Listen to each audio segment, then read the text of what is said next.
What's going on, guys? So today I'm going to go through a quick and easy tutorial on how to create Android games using the programming language Java and specifically the framework LibGDX that will teach you all the necessary basics you need to begin creating your own game like the one that's showing now. So to begin, we're going to need LibGDX itself, of course. LibGDX is an open source cross-platform framework written in Java that can be used to export your game onto platforms like iOS, Android, PC, and Mac, and much more. It uses OpenGL without having to delve into low-level programs. So if you're familiar with OpenGL, it's very low-level. But LibGDX removes all the necessary aspects of that, and is why, in my opinion, it's the best game development framework for beginners. To get started, you just want to look up LibGDX online. So just type LibGDX into a search engine. First one that comes up, and the download section. And you just want to download the setup app. As well as this, today we're going to use the IDE Android Studio. You can use Eclipse or IntelliJ, whichever you prefer, but to be able to test your app, you have to use Android Studio. So you just want to click on the download options, download the one you need. So once we've downloaded those two, you want to go and head onto the GDX setup, double click on that. And so the LibGDX project setup is where we set up our projects. We add what we want to export to, what platforms, and the extensions we need, stuff like that. So you just begin by giving it a name. It's going to say simple Android game. The package, generally it's com.yourname.the main, so we'll call that main package. The game class, just call that game.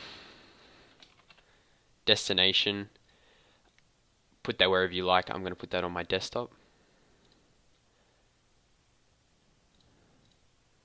And the SDK, so the Android SDK comes with Android Studio. Once it's downloaded, you just need to find it.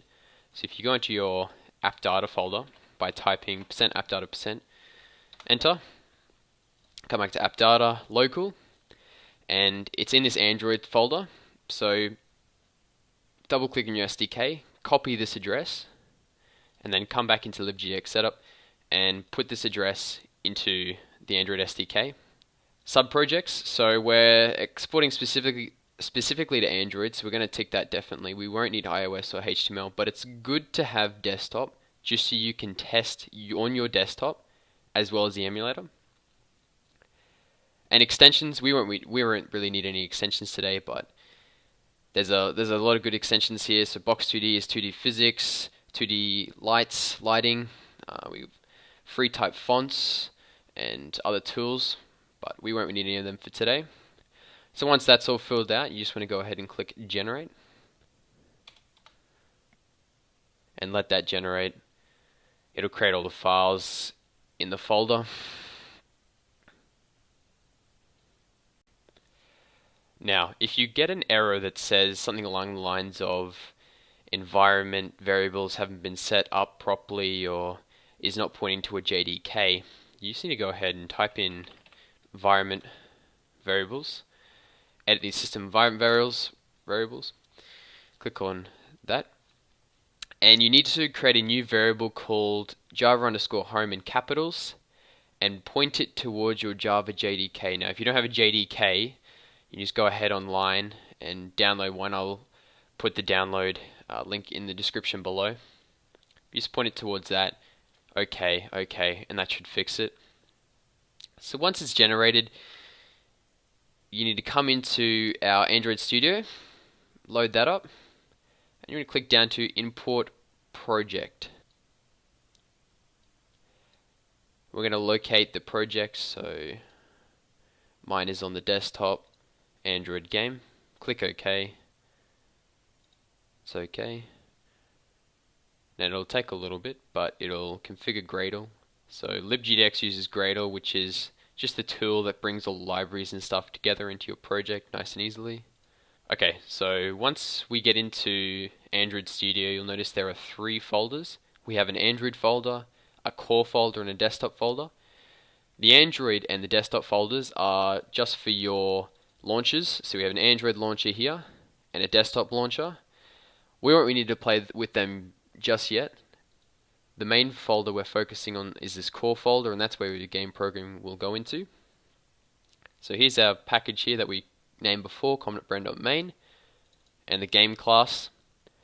Now the game class will come with some code already in there. We can go ahead and remove that, and I'll go through and explain what I'm doing. Okay, so in the core class we can begin programming our game, and first off I'm just going to extend off another class in LibGDX called Application Adapter, and that's already imported.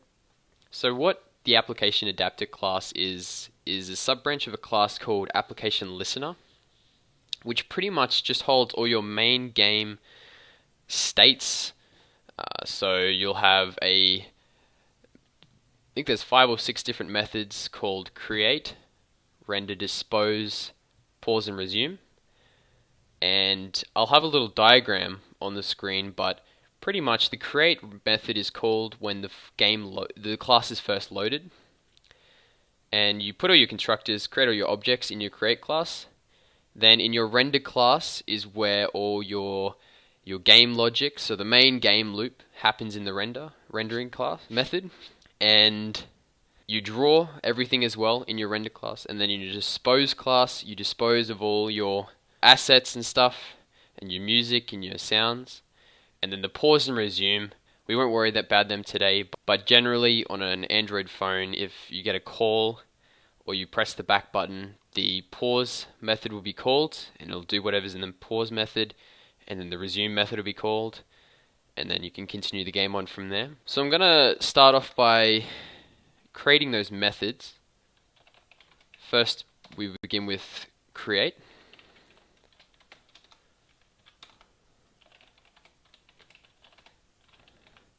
Our render method,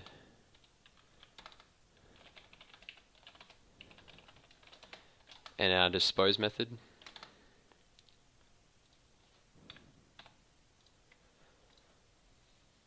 Okay, and I'm going to create a few objects.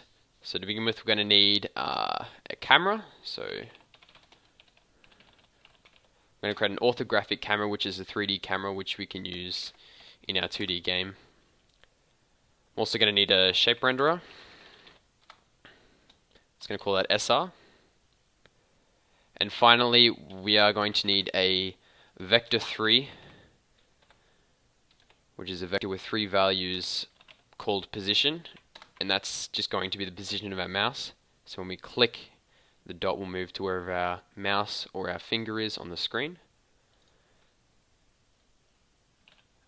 I'm going to create those objects in our create method. So SI equals new shape renderer, cam equals new orthographic cam, and as well we're going to put cam.set to ortho, and then we need y down false, which pretty much just means that the y values will become greater when you're traveling downwards on the screen. We don't want that to happen. We want the y value to get bigger as we go up. And then for our width and height, I'm going to call our gds.graphics.getWidth, which will get the width of the screen, and the same for height. So gds.graphics.getHeight, which will get the height and the width of the phone, whatever you're using. As well as this, I'm going to set the position. It's equal a new vector3. And inside that, we're just going to set the position of the circle to the middle of the screen. So gx.graphics.getWidth divided by 2. And the same for height. Divide that by 2. And we'll just need 0 for that Z. Now in our render method, I'm going to split it into 2 sections. I'm going to have the logic, the game logic, and we're going to have all the drawing in another section.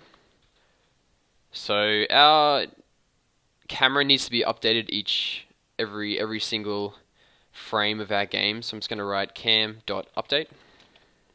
And to clear the screen, I'm just going to write gdx.gl clear color. And we can set the screen to whatever color we like. Let's make that black and with an alpha of 1. I'm just going to call gdx.clear, and then gl20 is what we're going to use.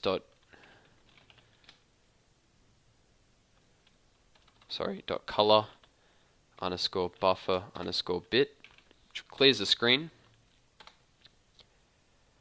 Okay, so the next thing we have to do is figure out in our game logic where the user is just pressed. So for input in LibGDX, it's very simple. We just call gdx.input.isTouched, which just says, has the user touched the screen?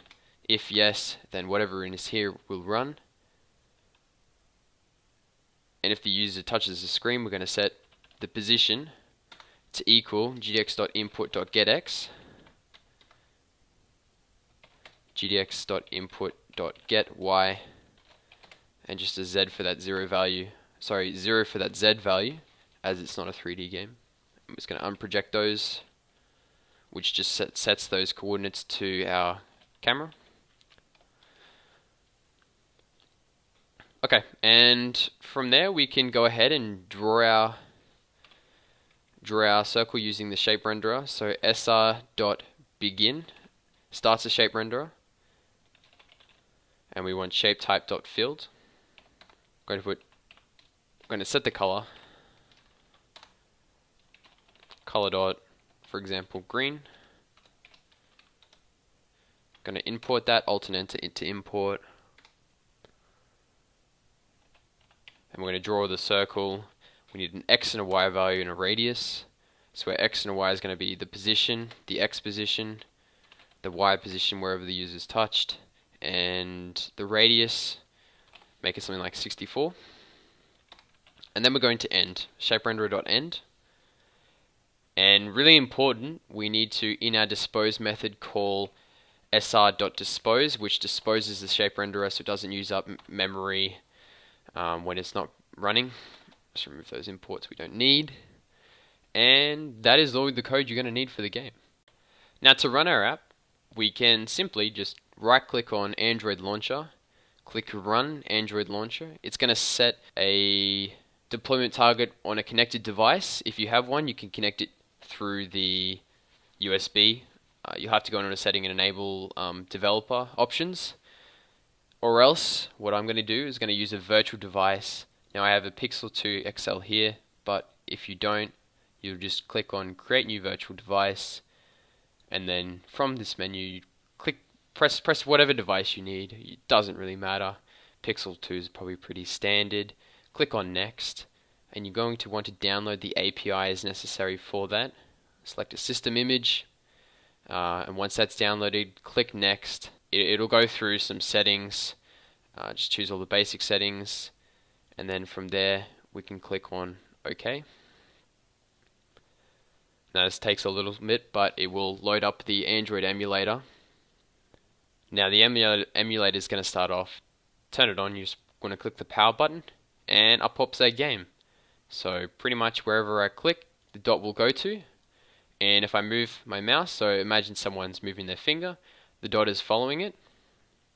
Now it's a bit laggy because my computer's not that good, but as you can see, it's pretty easy to make an Android game and to test it on your computer.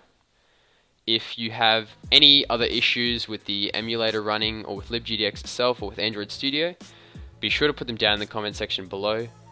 Like, comment, subscribe, and be sure to check out my new LibGDX tutorials coming out in the next few weeks. Thanks for watching.